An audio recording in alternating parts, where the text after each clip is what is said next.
Bulchiinsa sablammii Oromootti nageenya keessoo mirkaneessuuf hojii qindaa'aa hojjetameen aanaalee hundaa keessatti nageenyi bu'uu ibsame.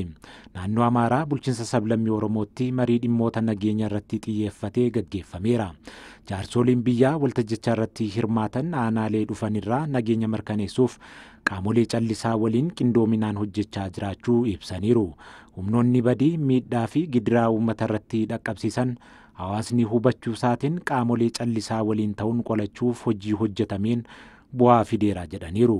Walitti qabaan kaawunsilii nageenyaa bulchiinsa sablammii Oromoo obbo Daammanaa Taaddasa kaawunsiliin nageenyaa hidhattootaaf waamicha nageenyaa irra deddeebiin taasiseen hidhattoonni 800 ol gara nageenyatti akka dhufan taasifamuu hubachisaniiru.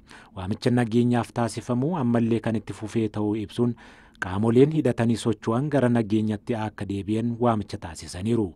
Bulchaan olaanaa bulchiinsa sablammii Oromoo obbo Ahmad Alii nageenya keessoo mirkaneessuuf hojii qindaa'aa hojjetameen aanaalee hundaatti nageenyi uumamuu danda'uu himaniiru. በሁሉም የሀገሪቱ ክፍሎች የሚገኙ ህዝቦች በህዝቦች መካከል ፍትሃዊ የሆነ እድገት እንዲኖር ማድረግ qoodiinsa qabeenyaa haqa qabeessaa mirkaneessuuf hammattoo seeraa fooyyessuu fi hojimaataa diriirsuuf hojjetamaa jiraachuu manni maree federeeshinii beeksise.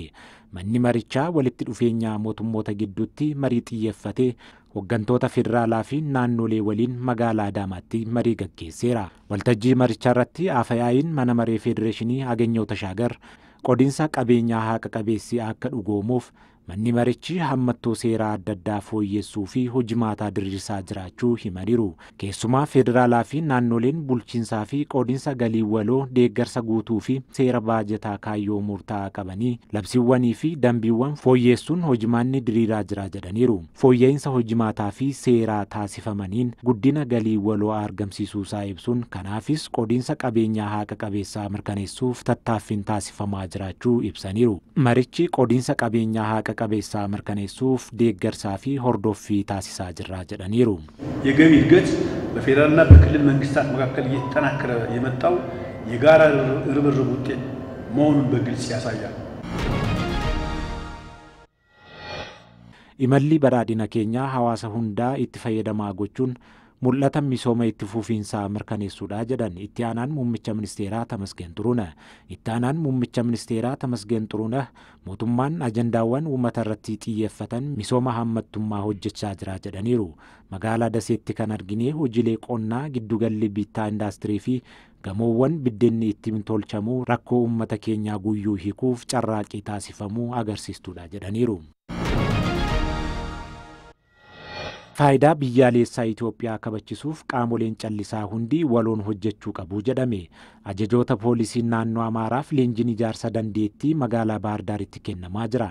Leenjii kanarratti hooggantoonni poolisii ajajaa waliigalaa naannoo Amaaraa, hooggantoonni poolisii qajeelcha Goojjam Kaabaa fi bulchiinsa magaalaa Baahir Daar hirmaataa jiru. Leenjicha kan kennan Yuunivarsiitii Poolisii Federaalaatti pireezidaantii itti aanaa misooma humna namaa Komishinar Daani'el Birhaanuu kaayyoon leenjichaa Itoophiyaan faayidaa biyyaalessaa ishee kabachisuuf tattaaffii taasistuu keessatti hubannoon wal fakkaataa akka jiraatu gochuuf akka ta'e himaniiru. Qajeelchonni poolisii dhimmichi dhimma biyyaa ta'uu hubachuun gahee isaanirraa eegamu akka bahatan taasisuuf akka ta'es kaasaniiru. Itoophiyaan dhiibbaa naannawichatti qabdu olaanaa ta'us eeraniiru. Ajajaan qajeelcha poolisii waliigalaa naannoo Amaaraa Komishinar Zalaalam Mangistee leenjiin kennamuu hooggantoota poolisii ergama olaanaaf qopheessuu kan dandeessisuudha jedhaniiru.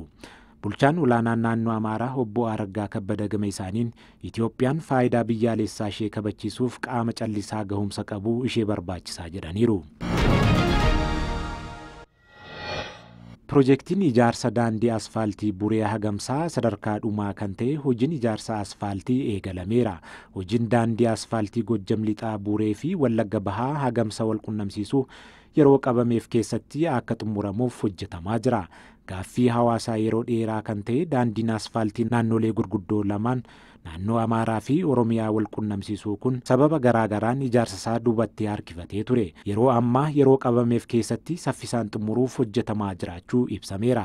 Daandiin asfaaltii kun qulqullina olaanaan akka hojjetamuuf kontiraaktara Chaayinaa CICO waliin qindoominaan hojjetamaa jiraachuu eerameera. Yeroo ammas hojiin asfaaltii daandii Buree Agamsaa sadarkaa xumuraa kan ta'e asfaaltii uwwisuun eegalamee jiraachuu odeeffannoon kominikeeshinii magaalaa Buree irraa arganne ni agarsiisa.